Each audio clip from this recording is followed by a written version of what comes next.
Are we recording? This is recording, right? Yeah, absolutely. Okay. Rock and roll.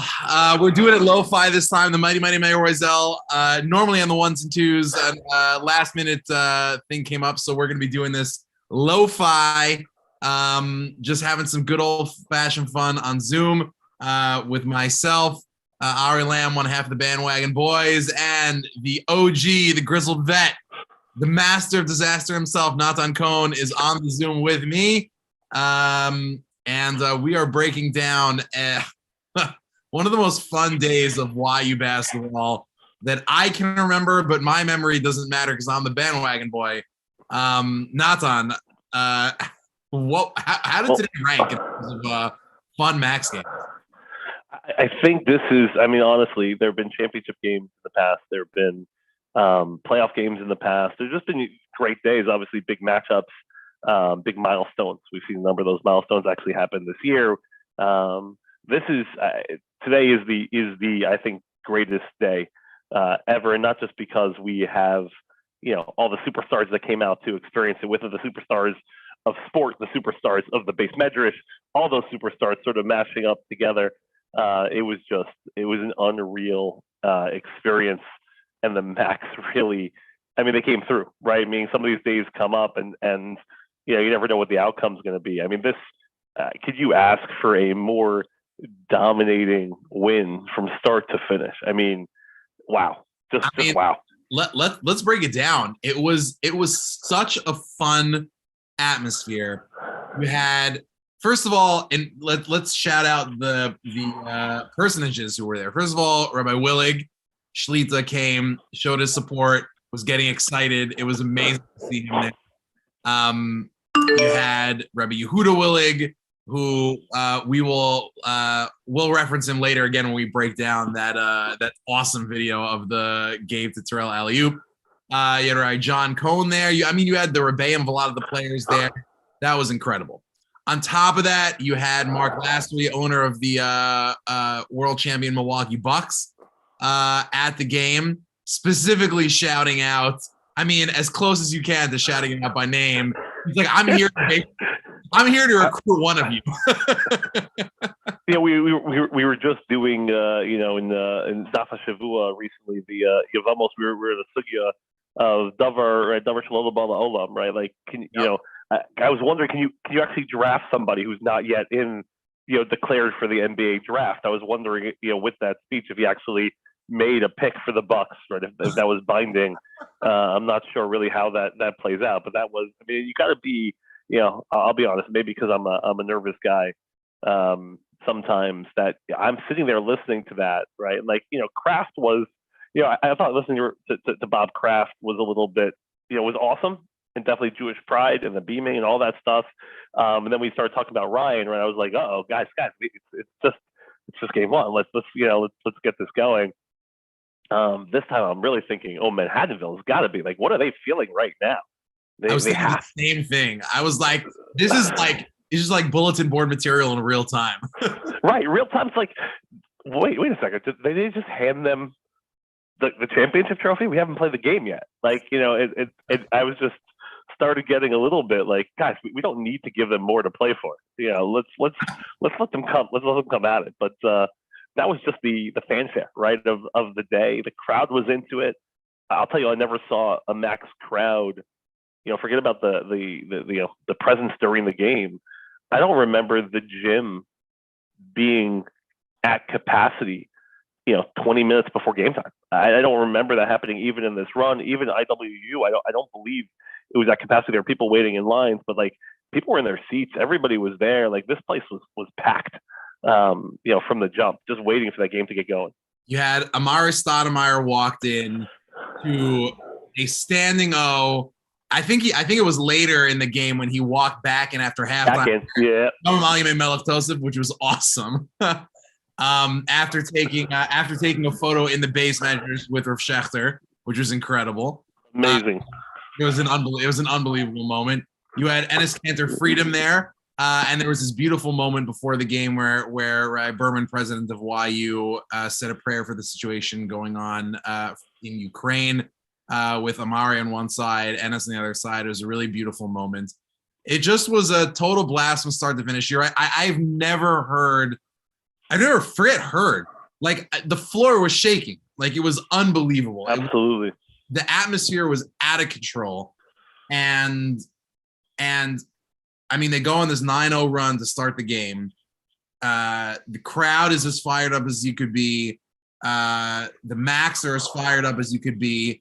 And then, you start to see, I mean, there was no point in this game where I felt like they were going to lose. At no point today did I ever feel like they would lose, but the game was closer than I wanted it to be throughout most of the first half, or much of the first half. And I think one of the emotional, like today, the game today, it almost had like a 3-act structure. It was like someone scripted, like it was a movie game, you know what I mean? And you had that moment in the beginning of the game where it was tighter than you wanted it to be. Manhattanville had gone on a run. I think they'd hit like, 1 or 2 threes, gotten some good defensive stops, and the Manhattanville fans start chanting overrated. And what were you feeling at that moment, Nathan? Listen, I was watching the game from the rafters. I went to check out the Bob Quillman Kisei Shelayahu. I was up there on the track. Shouts to Daniel Gibber for designating that spot. Exactly. Shouts to Daniel Gibber, and shout to the IWU announcers for calling it out. That was amazing. A great clip of them calling out the yeshiva chair that waits for Bob. Amazing. So we were up there I was in the rafters. There were folks from the Bucks from Mark Lasry's organization, and I was there with some family of some Mac staff, and we kept saying the same thing, right? Which is, first of all, because you said 9-0 run, right? But the reality is, it's not a 9-0 run you would traditionally expect. I mean, it was like 4 minutes into the game. They really didn't let them score. It's a good point. A point. And when they got fouled, they missed their first 2 free throws. And again, it was for a little bit, it was like, all right, let's pitch a shutout today. But the biggest thing we kept saying was, you cannot let this go. Meaning, don't let this opportunity fall through the cracks to take a huge lead, a double-digit lead, to be able to push. I mean, I don't believe in the first half we ever saw them. There may have been 1 point, but maybe 14-4, I think. But there really wasn't a big double-digit lead, a double-digit push until Manhattanville sort of clawed their way back to 7 and then to 5 at the closest. But you're right. It was never really in doubt. You were never worried about an offensive barrage. But you started worrying a little bit about the Max offense, right?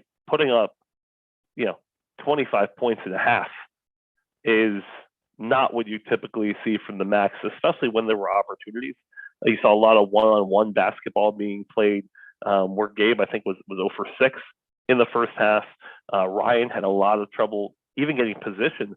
There were guys that seemed on both Gabe. I think Gabe was being taken by P.D. Galgano, number 5, and Ryan was being taken by Jake Dunn, number 4, and they were pushing them out of block spots, and they were both smaller defenders. These guys, I mean, Manhattanville was really fighting for every single inch on defense, and you really had to hand it with them. They brought everything they possibly could to this game, and I think, once the second half started, you started to see that energy just fade. I mean, they tried to push it as long and hard as they could, but they couldn't make it happen for a full 40. And it really, the wheels came off very early in the second half, if you recall. Yeah, and I think part of what makes that happen is the Max defense in the second half, which we'll get back to in a second. But I want to come back to what you just said, because it was so palpable. I mean, if you were at the game, I'm sure you could see it in the broadcast.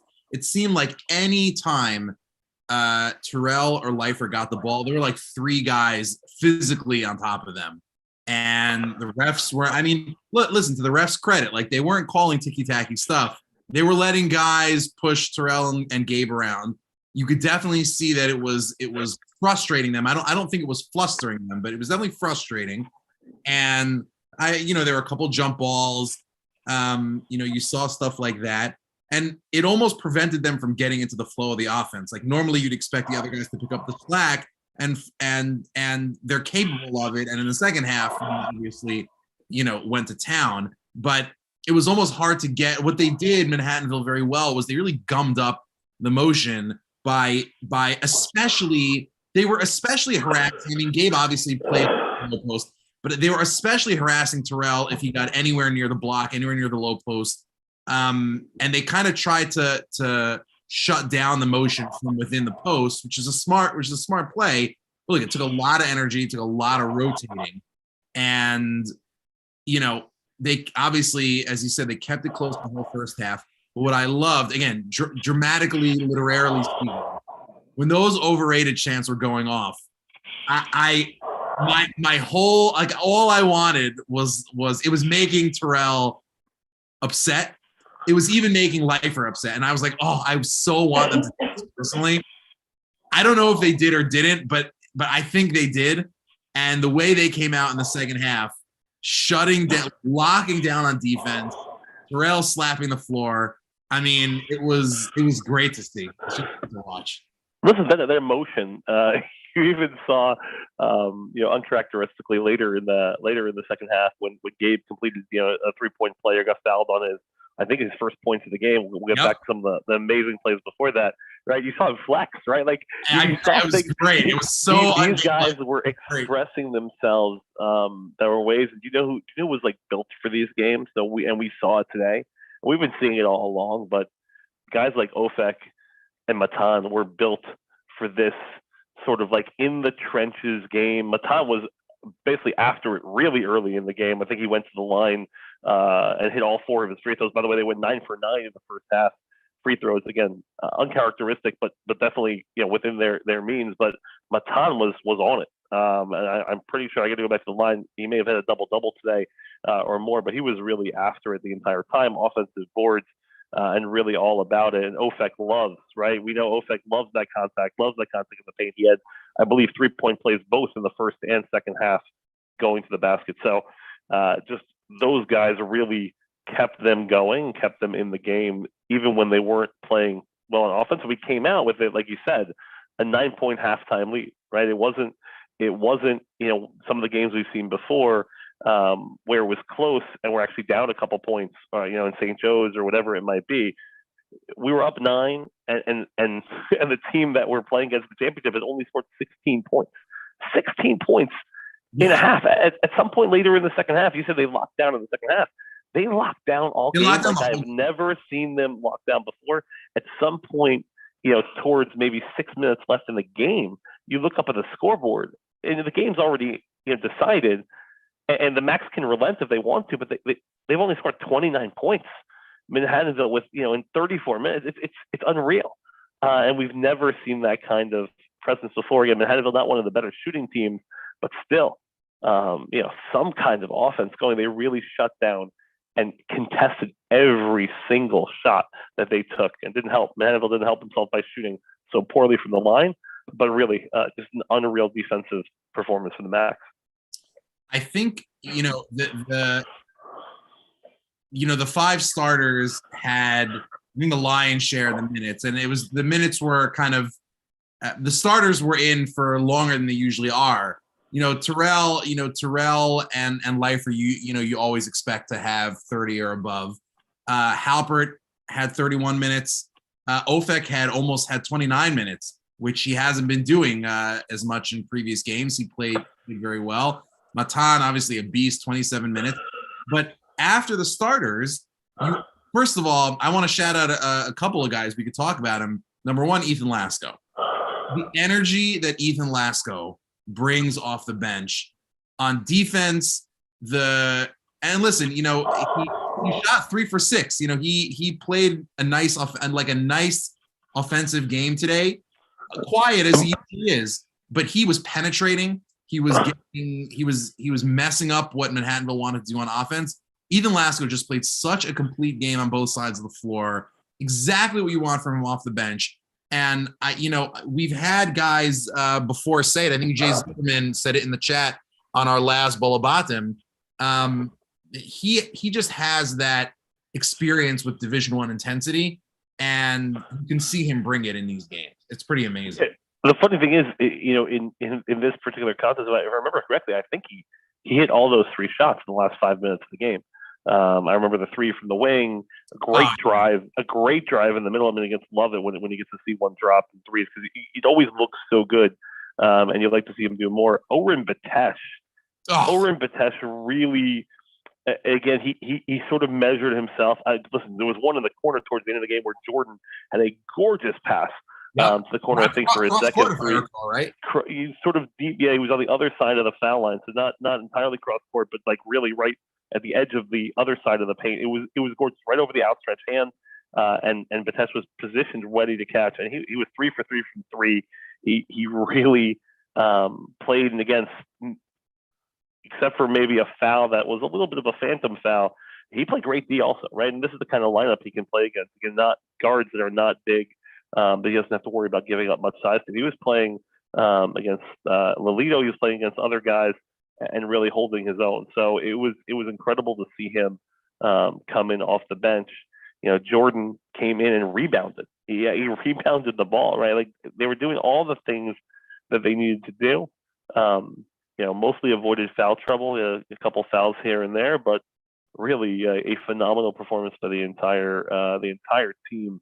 But like you said, heavy minutes for the starting five. 27 minutes, the lowest by Matan in terms of the minutes. So, you know, I think we're starting to see a little bit more. I think that's been the best number of games. We're starting to see a little bit more of a solidified rotation. We talked about that a couple of times, moving past sort of the experimentation on lineups. Some foul trouble and some other things may dictate, but now we're getting into a really set rotation, which is only going to help them and only help define those roles as they get into the tournament. I think also, and I want to take some questions from the chat in a second, but I think Jordan, I want to talk about Jordan. So on the stat sheet, it looks relatively quiet. 5 rebounds, 2 assists. You know, he has 12 minutes. But the guy who was doing the most damage to us today was right. It was Ryan Giordano, right? Yep. Came off the bench early in both halves. I mean, credit to like I said, I think they were up against the wall coming into the game, but credit to the coach of Manhattanville. He knew right away that Chris Brown wasn't going to help them. They had too much, or how would I say, too little offensive firepower. He needed to get someone in the game right away, and he actually paid dividends. I think he ended up with 6 to 8 points in the first half, and then put a few more in later. Shot 5 for 10. Giordano's listed as 6'5". Listen. Maybe I'm telling you, that guy's at least 6. That guy's at least 6'6", maybe 6'7". I mean, he's a big dude. And he was able to back. I mean, he could back Gabe down for sure. He did. He absolutely did, and scored a couple times. Gabe I thought played him very well, but that was where Jordan coming in.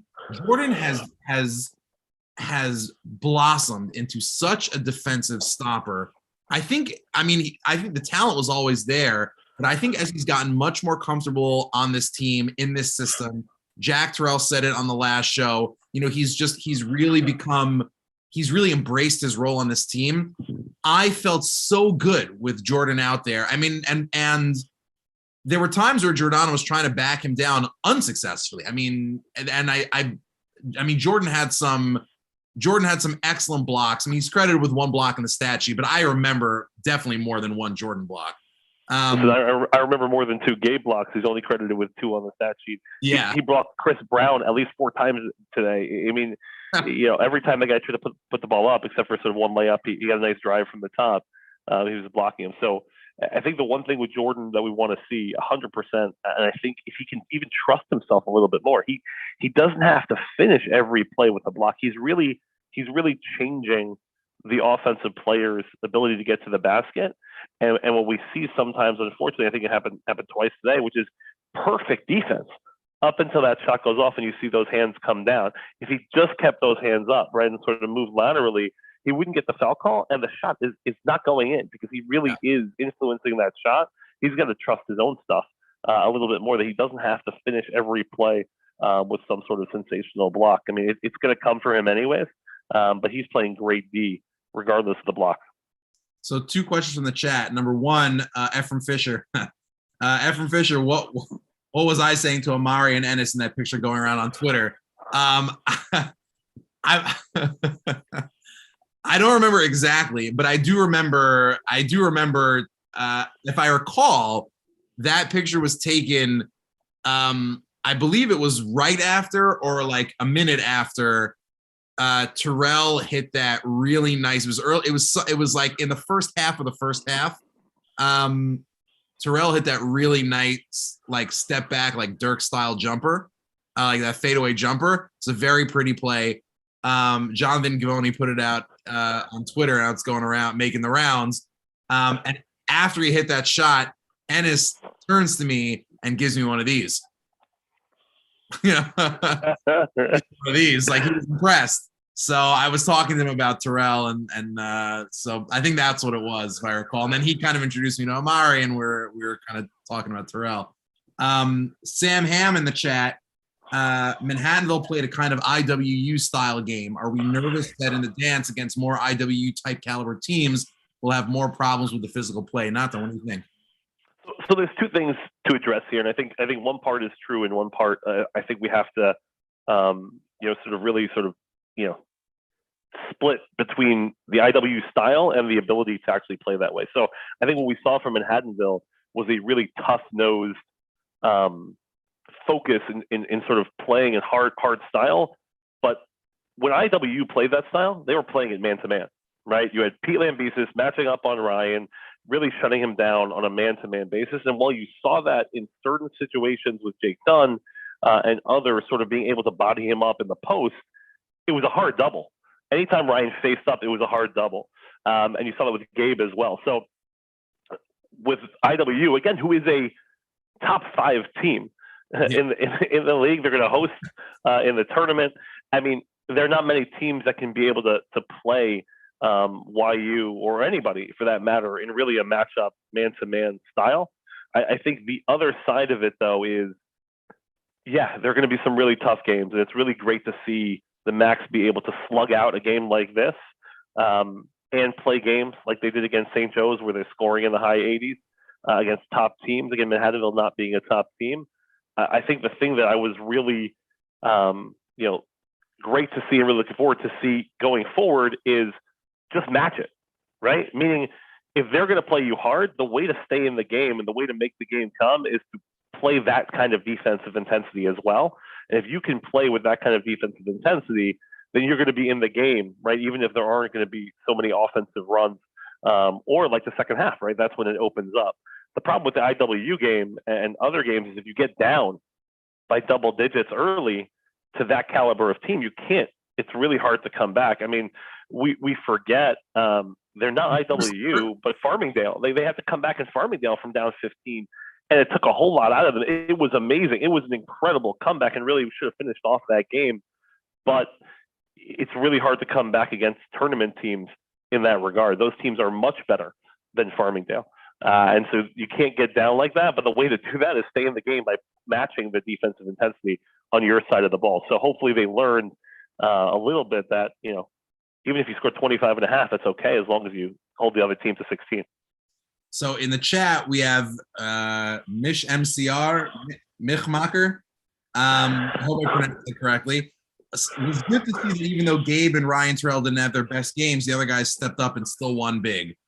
I think Gabe played an underratedly phenomenal game because, he was really all over the place directing traffic. Terrell, I thought, played an excellent game. But he is right. We had a lot of guys step up today, but I do specifically want to use that question as an opportunity to get into the play of the game, maybe the play of the season, maybe the play of the program's history. And that was, why, man, I feel like you almost have to make a bracha on watching this. Like that, like the Lifer, well, first of all, not Lifer, the Halpert to Lifer, and then Lifer to Terrell alley-oop, which was just, glorious. That video has gone viral. It's all over Twitter. It's all over social media. I want to break down that video because I've watched that video now more times than I care to admit. It is so satisfying. It was so fun. that was I can't remember a more fun play that I've watched in this entire Max run. Watching it now on the broadcast, Yoshua Siegel had the call of his career. It was just a phenomenal call, and Simi Cohn, another one of the Balabatim, specifically mentioned that on Twitter, and I think he's so right. Yoshua called it perfectly. He went absolutely nuts in the moment, and then kind of let the crowd tell you. I mean, just let the crowd noise tell you how fantastic it was. Just a couple of thoughts about that. Those are always the best calls, right? Right, Ari? I mean, like those are the best calls when you're able to like forget that you're doing this and just like appreciate it as both a basketball fan as a Max fan. I mean, I really think he captured absolutely right. He really an incredible call. His Jack Terrell like excitement for that play. Oh yeah. So I want to break down a couple of things in this video because I've now watched it a fair number of times, and there's just so much fun stuff. First of all, the play itself, I mean, it's an unbelievable play. Halpert with an incredible look down court. So what happens is you have Gabe's guarding his man. Terrell's guy, I believe, comes around for a dribble handoff. Gabe is able to kind of go. Right, he pokes it away, right? He sort of like. Exactly. Gabe kind of like fights through a screen, pokes it away, and then immediately takes off down court. Terrell also, his guy is the guy who kind of gets disrupted. He also immediately takes off like maybe 2 or 3 steps behind Leifert. Halpert gathers it up, no hesitation, sends it down over Gabe's head. Perfect quarterback pass. And Gabe, now I remember in the crowd watching it at first, so I just assumed that Gabe was going to take it himself. And when it goes nowhere, Gabe to dunk it. I was expecting. Right. I thought Gabe was he had a clear pass to the basket. He had no points till then. I thought he was so frustrated he was just going to slam it down. Yeah, and so it's so funny. I thought the same exact thing, and I was thinking to myself, like, man, Gabe's like not the fastest player on the Max, as he himself has joked about often.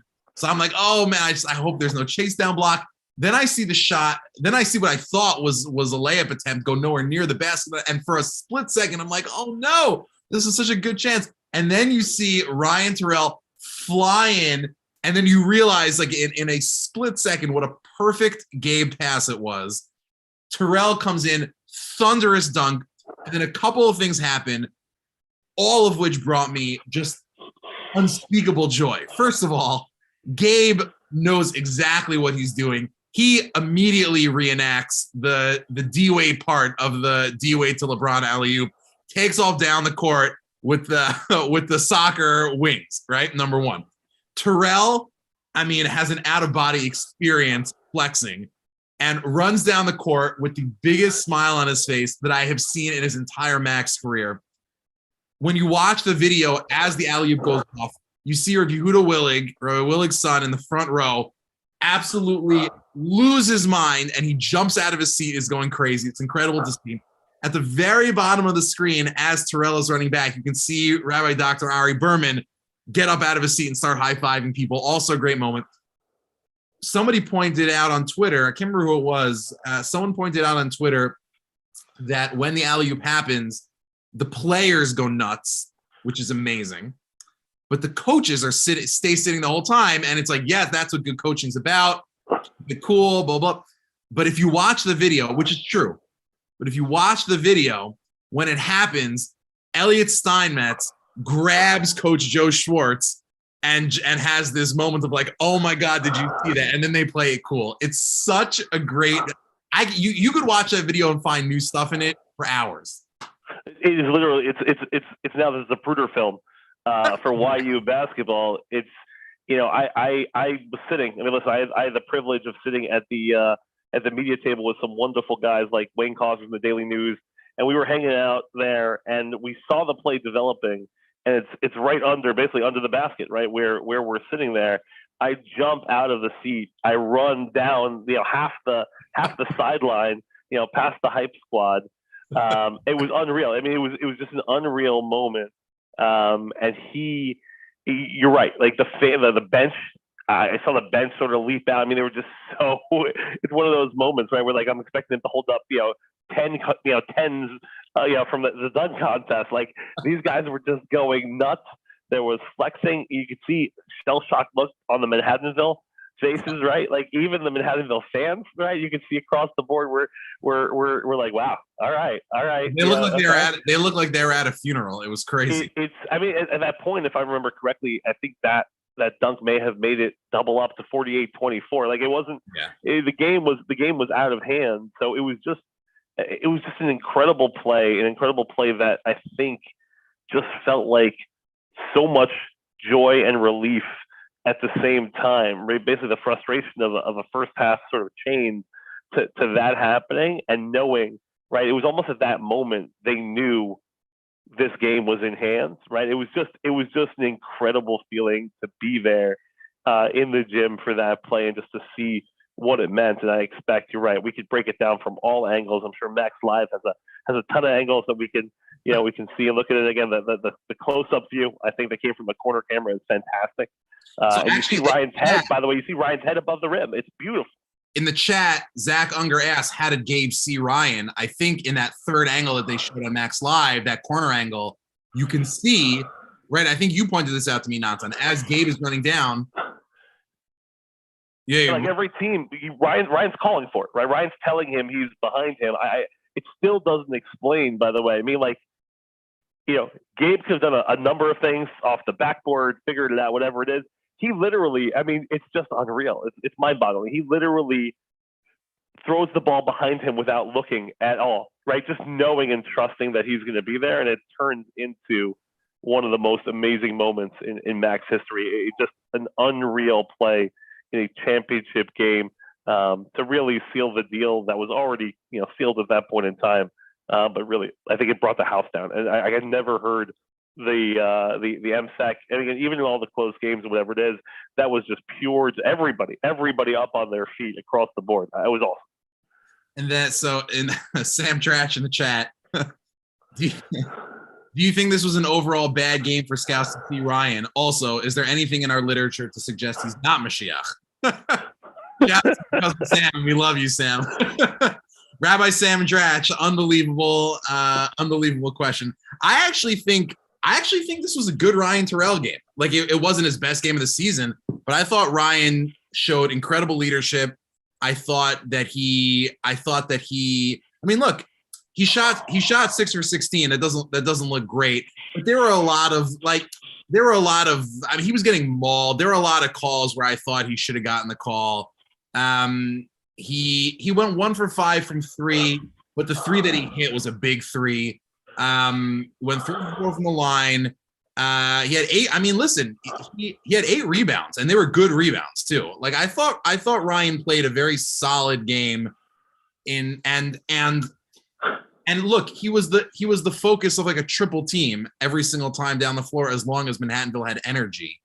I mean, it's kind of like he's played these games before and he's played them better. So I think we can acknowledge the fact that him shooting 6 for 16, maybe one of his worst shooting games in the season. I mean, like Pele Ambissis was in his pocket the entire game. He ended up scoring 22, and his shooting was pretty solid. So I think he'll tell you that he probably missed some shots that he would want to have back. But to your point, there was one play I think where it looked like Jake Dunn in the first half took out his legs on a 3-pointer, and there was no call. And he really wasn't. It wasn't face up. This is a Cobra Kai sweep the leg scenario. Yeah, he was coming back into the play from the outside, and so it was surprising. And again, I think Ryan is not necessarily like Ethan or others where he embellishes the call. To have it, Ryan just plays it straight up, and I think that's to his credit and to the credit of the team. We've talked about this a couple times. I know Ari, you love this. Not a lot of ref talk, right? Not a lot of ref talk, even in a close game. I mean, like Ryan basically had the question, and it was there. Ethan looked like he took a charge, right? And they called it a block. Not a lot of talk, and Ethan's one of those guys that can get there. So a lot of play and not a lot of talk. It was really great to see. And we've had this ref crew before, by the way, and this ref crew, maybe we've got on them in other games before, and these guys look very familiar. So it was really great to see them staying with them. Even Eitan, who's listen, Eitan, by the way, Thraton, the new name, 3-Eitan. Thraton, usually the culprit. And I hope that he knows enough about himself to know that he's to be the one to tell you that he's usually the culprit. And Eitan has been pretty good the last model citizen. Yes. Now they may have broke his nose last game, so maybe it sort of caused him some pain. I mean, I got to see him on the sideline. Oh, by the way, one more thing I want to add, because I mean, you were in the gym, and again, we were looking at different things for that play.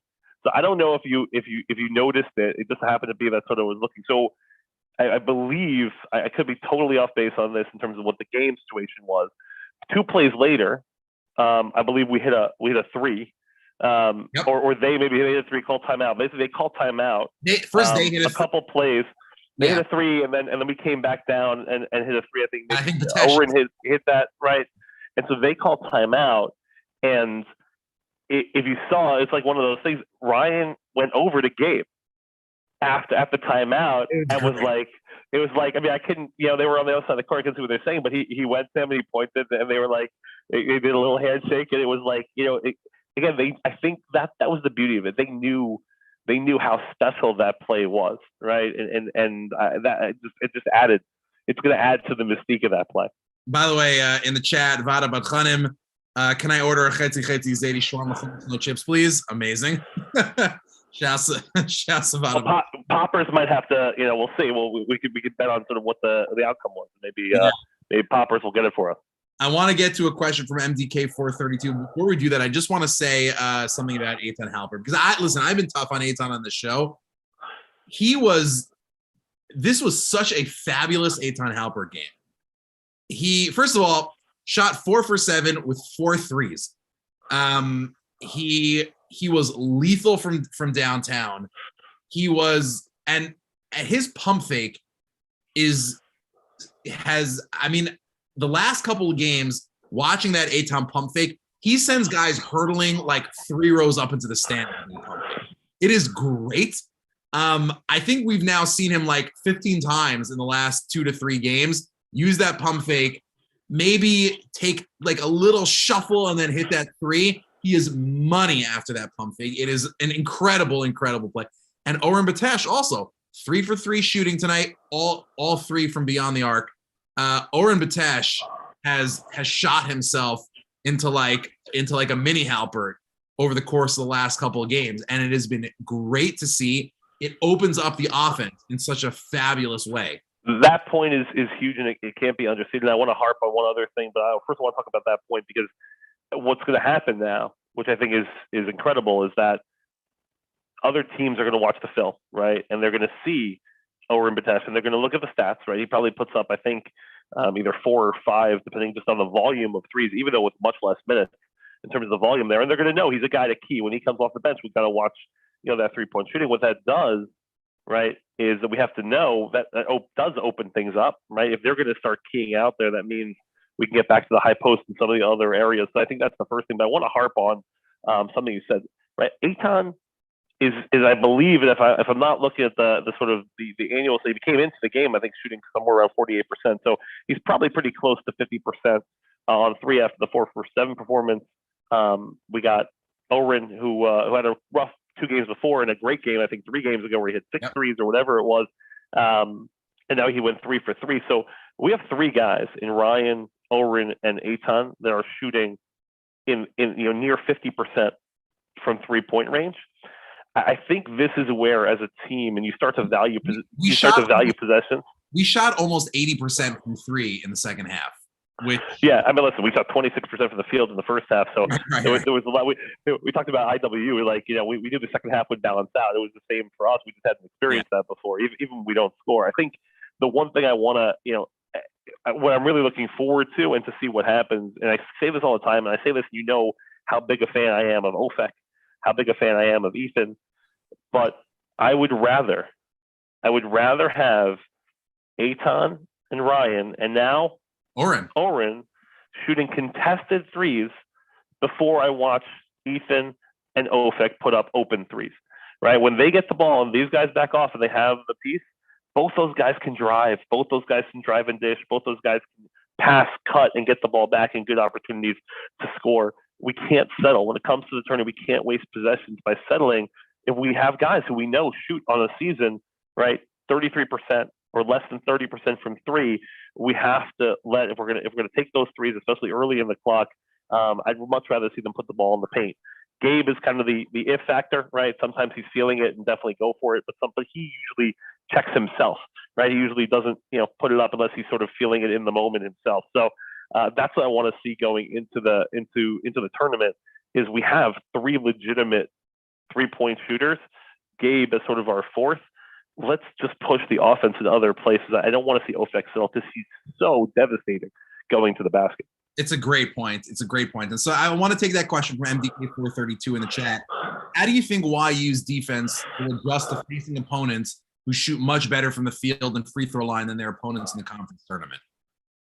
So, I mean, listen, how are we going to do against listen, the question is, how are we going to do against teams that better teams, right? Are we just talking about better teams? Yeah, I think that's really the question. But listen, I think you could that's a fair question because you could really break it down into two types of teams.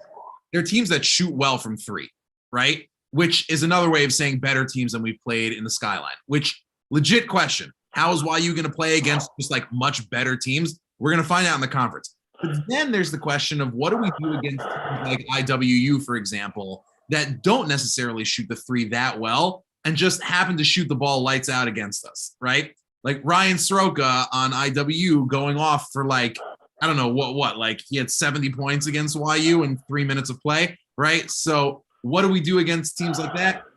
Listen, you just got to hope a team doesn't get hot from three against you. And you can affect that hope by playing tight, lockdown, intense defense. But I think at least in the first weekend of play, where, and by the way, to get to another question from earlier in the chat, are we gonna, who was it? I think it was Ross Blacker earlier in the chat. Shouts to Ross. Are we going to be a 3-seed or a 4-seed?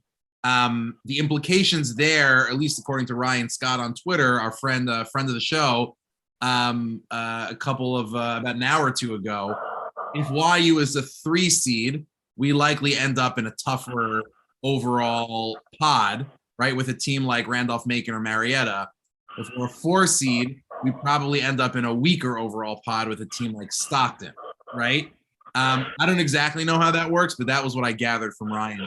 Yeah, I mean, it could be, again, Wesley, and it could be whatever it might be, but that means we're playing them, right, in the first game, right? We're playing against that number one team in the first game versus getting a game against a number two, maybe somebody else in terms of the region, again, a Brandeis or somebody, again, whoever gets into the tournament. A Rochester. That'd be fun. Exactly. Or a Rochester or somebody like that, in terms of a two.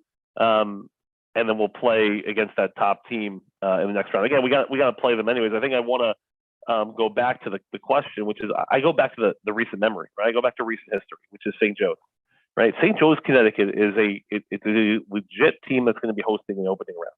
That is a good team. They are one of the top 16 in terms of they're going to host. They're going to get a pod. Not just because of region, but because they're a fantastic team. They're a good team. And the way YU was able to play, again, it's not that game gets played 9 times out of 10, even though Shu will point out we've played them 3 times and won the last 3, but you play that game 9 times, 10 times, and you're probably going to have a split decision. Those are 2 really well-matched teams with differing styles, but really well-matched. But I go back to that, which is, and I think, Mish Macker said the same thing here. When it comes to IWU, which is if you go back to the St. Joe's game, if we have the same defensive intensity that we showed, I'm not worried about any of the teams, right? I mean, there are teams that are going to be better than us, the teams that are match up, the teams that are shoot better. I still think we give up probably a little too many open shots, especially in the mid range and against some threes on late rotations, and we'll have to cut down on that. But the defensive intensity today, and actually for the last 5 games, has been incredible. And really has closed out on those opportunities where, you have a good team, you have a good shooting team, and they're going to be individuals that you really got to watch out for. But if you play the full 40, we're going to be in that game.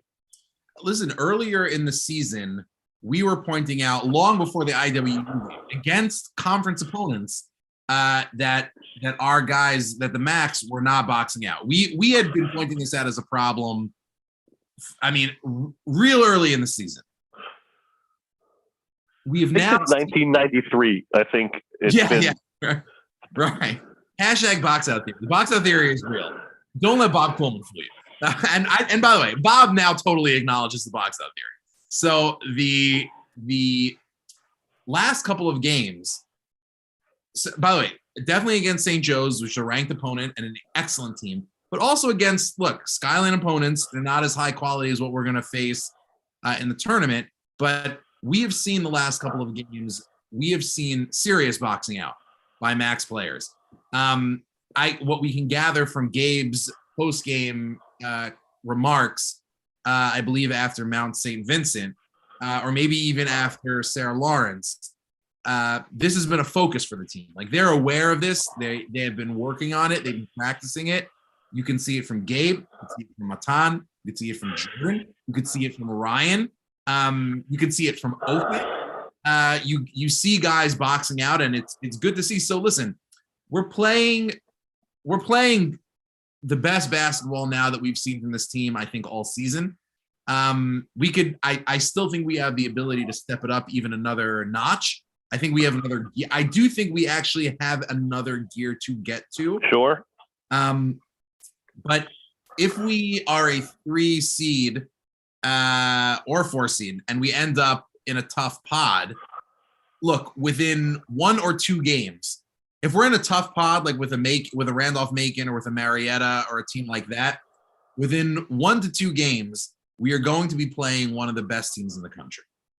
And those teams, we should say about those teams in particular, and you'll probably know this better than I do because I understand it. Randolph-Macon is a very consistent offensive team, but their strength is A, on defense, and B, they don't turn it over.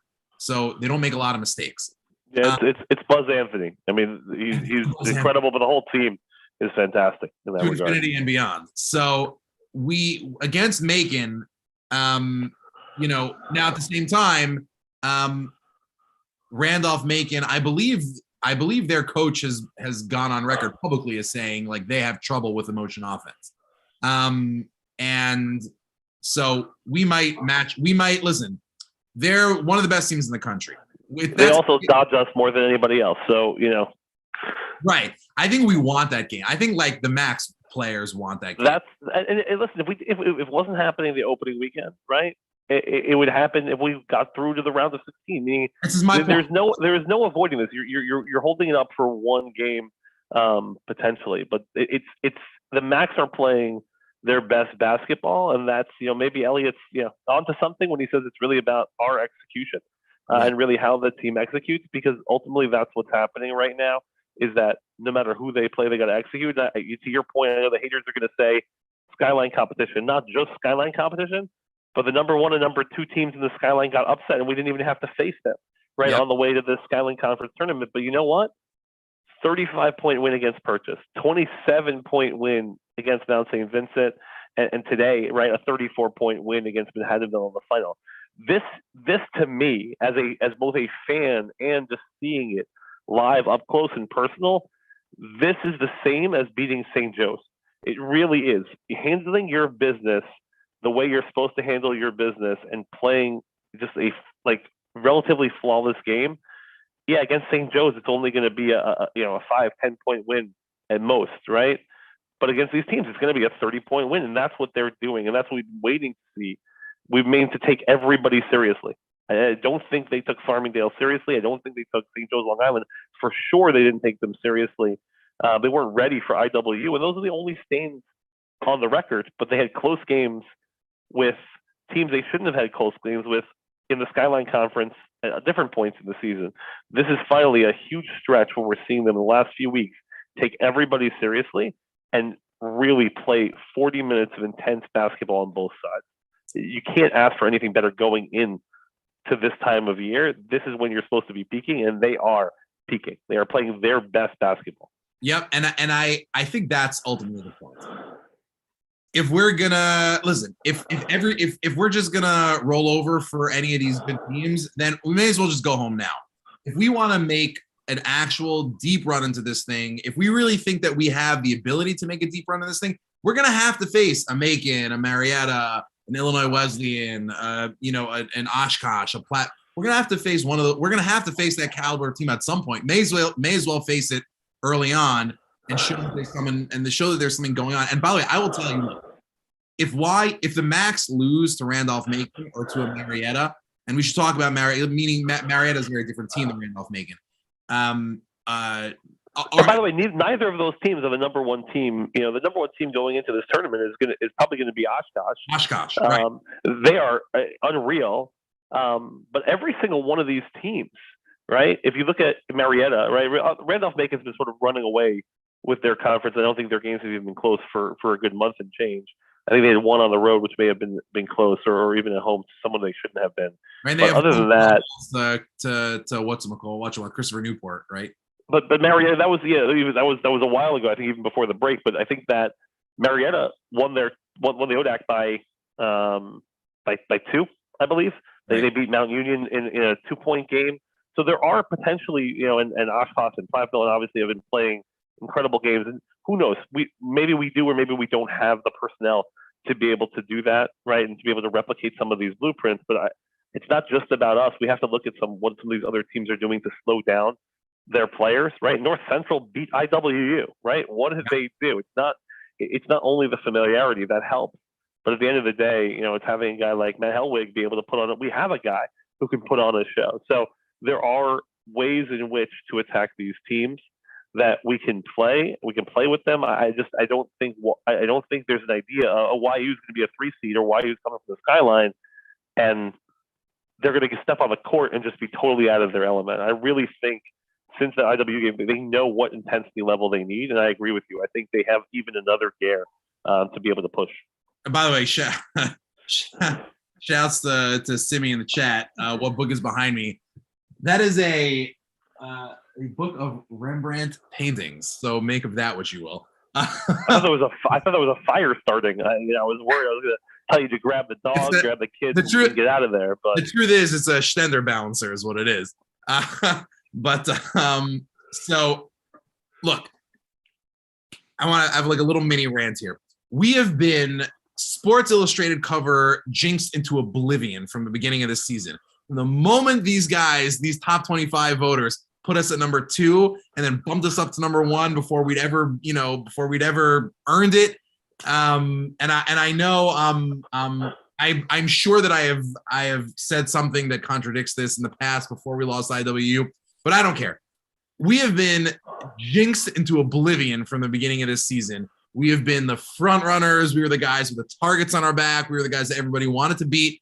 And we came in with some overconfidence. We came in with just all the bad juju and karma and whatever, all the stuff that theologically we don't believe in the world. And you could see it work. It's like Bill Simmons-esque magic throughout the season. Just all the terrible stuff. Yeah. Honestly, the best thing that could happen to this team was being a 3 seed in the Skyline tournament and having to face a little bit of doubt on its way to securing this championship. We are now going into the NCAA tournament with, in many ways, I think the same energy that we went into the tournament, in the COVID shortened year, where people had no faith in us. People did not think we could stack up against the best teams. I remember going into that WPI game where that was a vaunted defense at the time. I mean, people were talking about that as a top caliber defense in the country, and we tore them to shreds. We're now going into this tournament where nobody thinks that we can stand up to any of these tougher teams. I love that energy for our guys. I think our guys feed off of that. I think Terrell and Lifer in particular feed off of that. And I think their leadership is gonna carry us in the tournament. So look, if we end up having to face a very balanced and also strong defensive team like Randolph-Macon, or whether we have to face an offensive juggernaut like Marietta, either way, look, if we lose to either of those teams, there's no shame in it.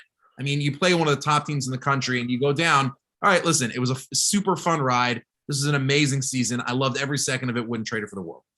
But if the Yeshiva University Maccabees take down a Randolph-Macon or a Marietta in, the first game or two of play, all of a sudden this becomes one of the most fun D3 NCAA tournaments people can remember in a while. The Mac attack is back, and all of a sudden this is, can you imagine whoever YU plays after that game and whatever ends up happening? They could go down at any point in this tournament. There's so many good teams who can match up with us in every single way. But the days in between a big Max win in this tournament and whatever happens next are going to be some of the most fun days on Max Twitter I could possibly remember. So I think playing one of these top teams somewhere in the beginning of this, please God, deep run would be a great thing. And do you know when the first game is, Ari? No. Friday afternoon. We'll find out exactly when. It's likely it's going to be early afternoon. We know what Friday is, right? Friday is Rosh Chodesh Adar. Yes. Right? It's the real Adar. Please stand up. So we are ready for more simcha. We're ready for more chance. We're ready for more excitement as we get in. The Max playing on Rosh Chodesh Adar. There's nothing more Yeshiva Maccabees than that, other than some Hanukkah fun stuff going on. So it really is just. I think we're all ready for it. And I think what you said, it allows us to take that step back, right, and just be able to say. And we were talking about this, I know, before we jumped on. Like, I am just so happy that this team, right, these people, this coaching staff, the families, everybody who's sort of been part of this ride for so long, and knowing for many of them that this ride is coming to an end, right? They're in that home stretch, that they're able to experience this. They did not have to hear all the, right, anything like, there could have been 1,000 ways to lose, right? You never know what it's going to be. We could have shot 26% in the second half too. But this is a great team with great players who really, really, really genuinely care for each other. And it's amazing to see that camaraderie both on the court. It's amazing to see. I want to point out another incredible moment for those who were in the gym today, or those who weren't. I'm not sure what Max Live sort of, their coverage say, but you remember who cut the first, piece of the net today, right? Who did Elliot put up there, right? That was Menachem Aaron, right? Menachem got up there, who's been with the team all the time. Elliot was like, you're cutting the first thing, right? So meaning like that. The ball about him, love Menachem. Love Menachem, and that's, you talked about it before, right? I'm not sure what other program that hosts the championship game is having a moment for Ukraine at the beginning of the game. I'm not sure, like, the pride of being part of this university, of being part of this community is just immense and overflowing. And it's not the grand gestures. It's not, it's great to have the Robert Kraft and the Mark Lazary. It's amazing to have them there, but the little moments, the little shows of appreciation, little acknowledgments, right, that this is not the end of the world, right? This is not the end all and be all in terms of basketball. And just those moments are incredible, and they're really, really, you see them over and over and over again. Someone mentioned on Twitter before about, why wasn't Ryan there at the beginning of the cutting ceremony, because he was signing autographs for his kids. Meaning Ryan was doing what Ryan does after every game, win or lose, signing autographs. The kids were there. It's unreal. It's really unreal, and to be part of this in some little way has just been a tremendous way to show Hakaras Hatov to this community, to this team, and we look forward to keep doing it. I want to shout out actually one specific Ryan moment in this game that speaks to the point you just made. I want to say it was in the second half. Terrell, I think there's like an errant pass that ends up heading out of bounds, and Ryan tries to corral it, and he ends up tumbling into the Manhattanville bench, and he basically careens through like 2 or 3 guys and just knocks them over, and then runs back onto the court because there's play ongoing. The play ends up being called dead. The ball goes out of bounds, and Ryan walks over to the guys on the Manhattanville bench that he banged into and gives high fives. Yeah. Great moment. It was just a great moment to see. And listen, we said it on the last show, the last Balabatim show, and Jack Terrell, the man, the myth, the legend, kind of gave us some insight into it. But Mama Terrell gets hype for those moments. Like, she gets psyched when guys on our team, not just her son, but when all guys on our team show derech eretz, like she gets hyped for that. And that's such a hallmark of what this team is. It's just great to see. It really is. By the way, that's a big shout out. I mean, as far as I can tell from the Insta, right? Jack Terrell, outside of Mama Trail, maybe the biggest Max fan in existence, right? That's not playing in the game, right? And Jack had his commitment today, right? He was committed. He was coaching some young kids, and he couldn't make the game. And the hype squad was devastated. But you know what? It shows those ninth graders what it means, right? What commitment means and what it means to be part of this, right? It also shows, maybe they have a little bit of faith, right? And sort of what faith, the role faith can play in sort of your life. But it's unreal for them to experience it. That's really all these things, right? All these episodes are really part of what Max fandom is a part of, and I think we've opened that up a little bit to the community, outside, and I really hope they can appreciate it, and I hope they continue to teach us, right? Just as Bob did a few weeks ago, like, guys, love the analytical, love the Talmudical approach, to the breakdowns. That was such good muster, and really, the team has turned around, around the same time. Also, again, whenever I'm pretty sure Ari Lamb is undefeated this season in person. I think that's true. I think that is. I'm not sure if you. My suit lady jackets are undefeated. Shouts to the suit lady. Did you have any progeny with you today? I didn't notice if you. No, by the way, to your point. So I my daughter found out that Ennis was coming with me, which was a lot of fun. I had told her that next time I hang out with Ennis, she could come. But she had she's on the RYNJ CMAC basketball team. They had a playoff game today at 1:00, and she said, she's like, listen, I committed to my teammates. I'm not missing this game. And she went, and that's the Jack Terrell energy right there. I was very proud of her. Shouts to daughter number one. And by the way, speaking of, Simi in the chat, shout to Simi's such a legend. I felt like Manhattanville was a little more starstruck and shook early by the celebs. Not sure if you guys agree. Listen, they came out tough, but I to your point earlier, Nathan, I actually think there's something to that. I mean, it was like even Ennis said to me, he's like, how did Mark Lasser get here? The last couple of games, like the MSAC, it came straight for the mikvah, right for the mikvah, right, Ari? Exactly. I'm saying like Bob Coleman's kind of razzed us on Twitter, but the MSAC has been hopping the last couple of games, and it's just been the best. It's been really cool, and it must have been something. If you're like a college player and you see two 7-footers, who succeeded at the top of the NBA in the front row, and you see an owner there, that's something. That's tough for anybody to play in. We didn't even bring down the cushion seats. We still have the benches. We didn't roll out. I was expecting, we'd carry them on something. We'd have feather, people waving feathers. We have some sort of way to go. By the way, I think someone asked earlier, and I apologize for not getting to it. Someone asked earlier if there were other media there. Yeah, so there was. I believe there was a gentleman from the Post as well, and I know he was feverishly writing, and he sort of took notes, and he interviewed Elliot after. So I expect there would be some coverage. I know that Glenn Beck had some coverage earlier tonight. So the community papers, and in terms of not just community papers, obviously, but the New York community papers. Are still this is still right. This is coverage. This is a talented team playing. It's not about the Jews anymore. It's just about again, talented team, talented players moving forward. Shouts to Isaac Hollander for that question, by the way, about the media there. Great. News scrolled up. I forgot who asked, so I appreciate that. By the way, Sam Ham earlier in the chat also. I don't know the answer to this because I couldn't see him. I was wondering this thing myself. If anybody knows, hit us up on Twitter. What was Rabbi Mordechai Willig's reaction to the dunk, or any other Rosh Hashanah attendance?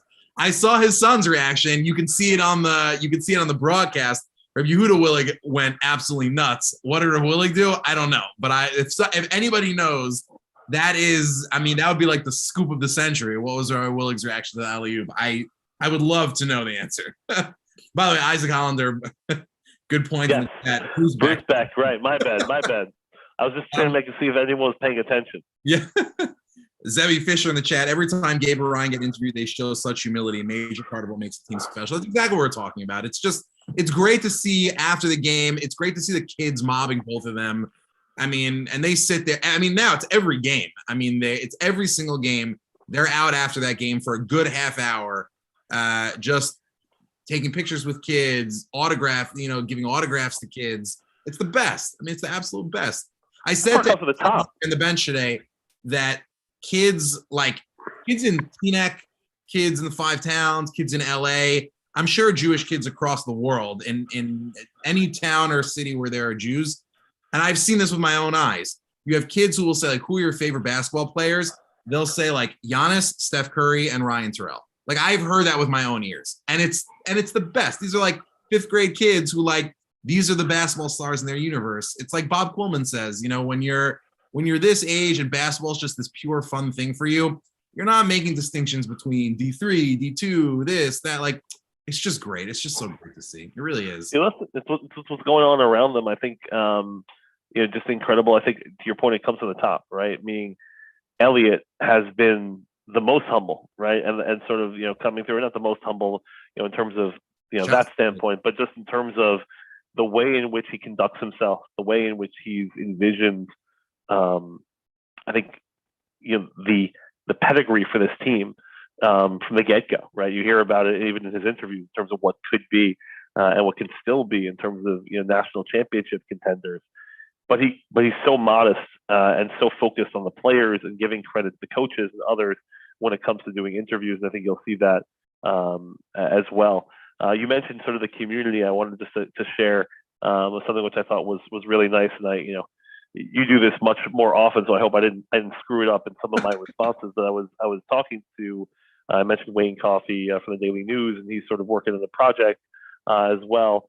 And he was asking me about sort of like, why is it that we're celebrating this team, right? Meaning, you watch Duke basketball, you watch these things, and usually it's it's the student center, right? Like it's the kids at the school, those who rush in the court, right? It's not, you don't see. There are alumni and there are other people, but you don't really see like families, right? Like all these families and young kids and sort of what the experience is. And I really do believe that the Macs have the community has embraced the Macs, and the Macs have embraced the community.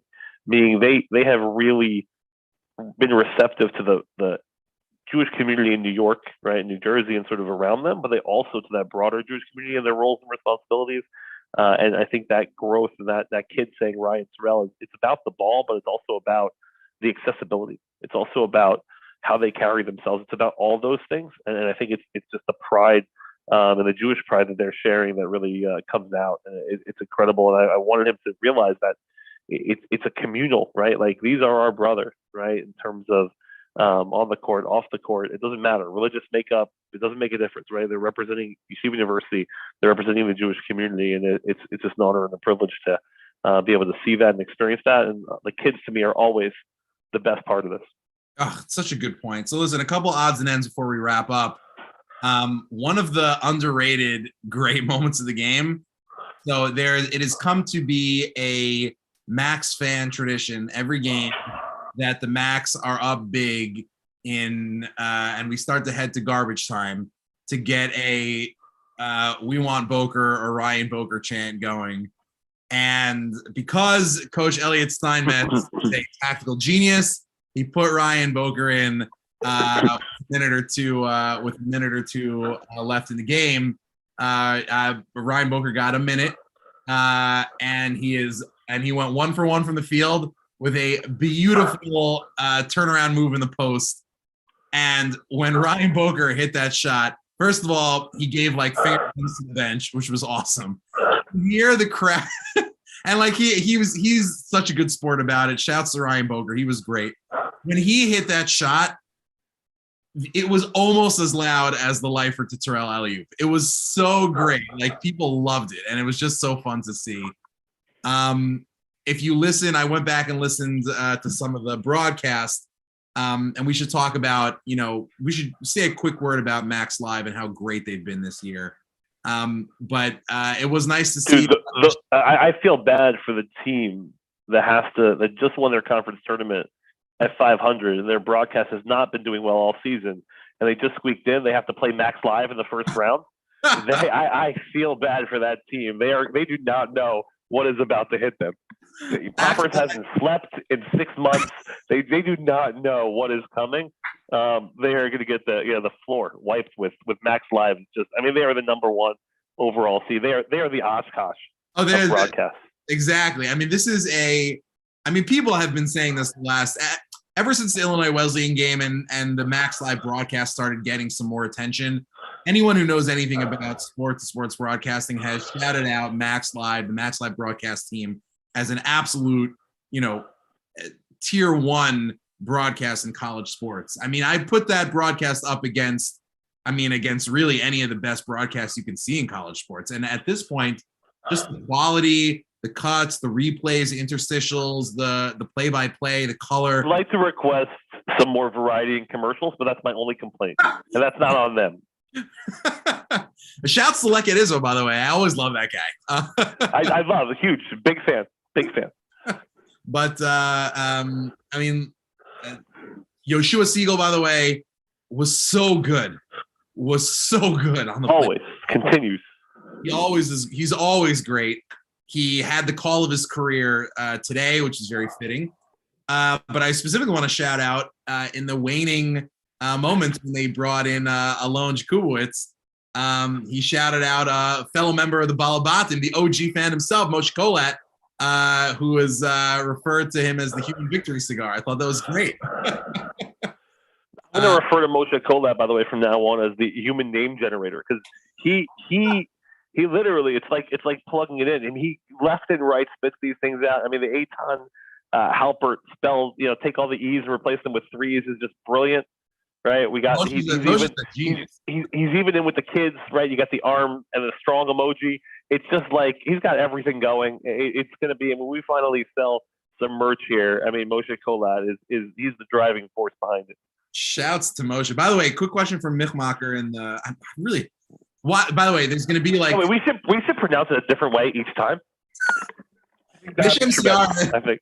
MCR in the chat. Michigan MCR is the way it's clearly that's their Michigan fans. Will Max Live be broadcasting any of the tournament games? Do they only broadcast home games? I remember last time in the tournament, Poppers somehow got down to Hopkins, right? Do we know what's going on? Poppers was on their broadcast, right? He was the other. I think he was the color guy on their broadcast, if I remember correctly. I don't know I don't know what will be happening this time around, but I think they'll tweet about it. I guarantee if something is happening. I'm more interested, by the way, if we can start getting the Shabbos plans after 12 o'clock tomorrow. We got to start pooling all the Shabbos resources and understanding. Thank God it's only a single parsha, Pekude. It's really easy. Laning is going to be easy. We'll cover it all. It should be good, but definitely would love to spend Shabbos with the Max. Well, shouts to Mike McCord for the great question. Zevi Fisher, let's see how many ways we can say in the wait minutes. Zevi Fisher in the chat. When are we selling Balabata merchant swag? Oh my God, it's such a good question. We got to get on that. The mighty Mayor Orzel on the ones and twos will be at you with that when the time comes. I have no doubt about that. I've heard about Yaakov Sachs's, sort of like knitting skills. So I feel like we were crocheting a couple kippot that should be ready by 2023. So we should be good. Any final thoughts before we wrap it up? How you feeling? I think one more moment, and then we'll, again, we're avoiding, obviously, because we're going to find out more news, and everyone should go watch Hoopville did like a 6-hour selection Sunday broadcast. Again, they cover the men and the women, so they had sort of 3 hours there. They interview coaches, and it's great. It's great women's on here, by the way. I remember you turned me on to the Hope Prime game, which was my God, they're incredible. And Hope's not even number one anymore. Christopher Duport, I think, is in there. The women's tournament's going to be fantastic as well. But one more thing to your point, I just wanted to shout out, and I'm not sure if you caught this. I'm not even sure if Max Live caught this. I hope they did, because they were basically doing it on Max Live. at the very end, right, all the way past the presentation, past everything else.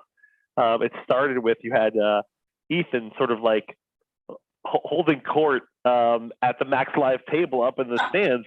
Someone caught it on social media. He said it was great. He started pretending he was the announcer, basically the interviewee, and he started interviewing. And you had, I think at the time, I forget, it was Eitan, and it was I forget, two other guys up there with him, and they were basically, he was asking questions, and then every minute, right, another player would come until literally the whole team. It was Ofek, it was Gabe, it was Ryan, it was everyone. It was like 12 of them up there. The strength coach, everybody was up there. It's just unreal to see, and that's what I say. The moments that are there, it's like it just wasn't, hey, we have business on the court, we're done, right? Now we're going to go back and everyone's going to go their separate ways, and maybe we'll practice later this week and get ready. It's like these guys love spending time together. They love hamming it up together. They love it's unreal to see them together, and that it is going to play to more success. It's absolutely going to play to more success, and I love to see it. Here's the thing. Max universe, Ball Bottom universe. Get me that tape. Give me that tape. That's your assignment. Should you choose to accept it? This is like that lost practice before, that lost dream team practice, like Magic Johnson versus Jordan. Like, I need that tape of Ethan Lasco interviewing everybody, right? Like unreal. I mean, he went for like 20 minutes. It was awesome. A tiny clip of it I saw on Twitter where he's like, I haven't been back up here since Sarachek, which is amazing. But oh my God, what an incredible capper on an incredible season. Ariel in the chat, shouts to Ariel. Hoopville is still going. These guys. I'm telling you, they're not going to sleep. Like NFL Red Zone. Maybe, do you think this is like their Shavuos? Like, do you think this is like, basically Tick and Well selection Sunday, and they don't sleep until 12 o'clock, right? They do the selection show at 12, and then that's when they call it quits, because they're doing another show tomorrow at 7 with the actual pods. I think for those watching, and you'll hit the subscribe and all the good language there, but I think for those watching, we're going to try to do two things that should be interesting if we can get it together. One is obviously a breakdown once we have the seating and the pods. We're going to want to hear, again, we're not by any chance the end all be all when it comes to D3 hoops. So we're going to listen to the experts as well on Hoopsville and try to understand more that we can bring back to everyone else. And then we're also going to try to get together, if we can do it, a coaches roundtable, and that hopefully will take place before the tournament game, but we'll see as schedules allow. But it'll be great to have the Max coaches on, just to be able to talk strategy, talk about how they think about things, talk about sort of what this all means to them before we head into the first round of the tournament. Again, first round game Friday, likely Friday afternoon, and then if we merit it, a game Saturday night. Motzei Shabbos would be game 2, and that's the opening weekend for the Division 3 March Madness.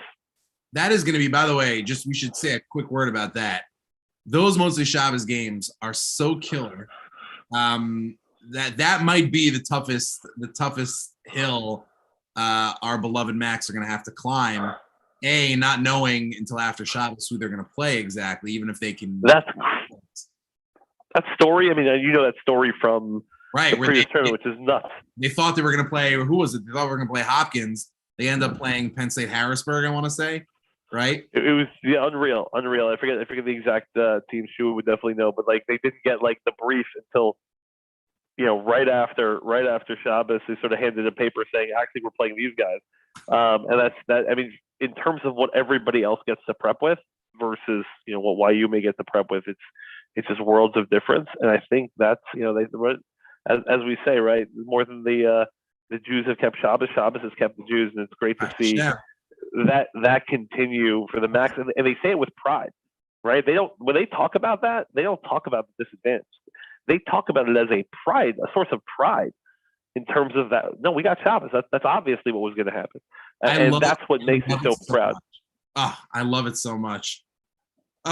It's really unbelievable. What an incredible, and by the way, I should note, as you said earlier, Natan, we have some very exciting shows coming up prior to the tournament. Still one of our most watched videos of the Ball of Bottom is the pre-IWU game video that we did, breaking down the X's and O's, scouting the upcoming team, previewing who we're going to see. I think it was listen, we don't want to pat ourselves on the back too much, as my Angela Shalom used to say, don't pat yourself on the back so much you get whiplash. But I think that we were really the show that introduced the names Pete Lambesis and Matt Larritz to Max Universe, so to Max Nation. So I mean, that video got a lot of play. So we're gonna do another one like that prior to the next game that the Max play. These are going to be teams that we're not as familiar with because, it's obviously not a Skyline team anymore. We're not in Kansas anymore, although we may end up being in Kansas. Who the heck knows? So we're going to break down those games for you. As the mighty Mayor Roisel, always on the ones and twos, always asks us to tell you, please like and subscribe to the Ball of Bottom channel. We're now over 100 subscribers and growing. Your support means the world to us. We do this just because we love it. So, come and hang out with us. We have a Discord channel that you are now welcome to join. The link is in the Ball of Bottom social bios on Twitter, on Instagram, and anywhere you get your Ball of Bottom content. Follow us on Twitter at Nate's Riffs, at Ari Lamb, at Simi Cone, at Max Fanatic. And Max Fan, we got Moshe Kolat. Moshe Kolat, that's a great one. Yaakov Sachs may get something, may get a digital handle at some point in this world. By the way, we had and I'm going to go back and I'm going to not forgive myself, but you probably know we had a Ball of Bottom baby, didn't we? Yes. Oh my gosh! Shouts to Sammy Beckerman, right? Sammy Beckerman. We had a baby girl. Mazel tov to Sammy Beckerman, the first Ball of Bottom baby, as they say. That's pretty amazing. I'm just saying, Laurel is a great name for a girl. I'm throwing that out there. This has been a ton of fun, Natan. I was so excited. By the way, Oren Glickman in the chat. By the way, I met Oren today. Big shout out. I was so excited. Yeah, shouts to Oren. That's it's what an honor to have Max Live Legend in the chat. This has been a total blast. It's been so fun hanging with you, so fun hanging with all the fans in the chat. Always hit us up with Qs because we got A's. And if we don't have A's, we can make up A's. This has been a ton of fun. Roll Max roll. Check out our next video. Let's get it done, baby. The season's still going. That's the beautiful thing, Ari. We will see each other. More Max basketball, baby! Magical mystery tour going, baby. Have a great night, everyone. I love it. All the best, y'all.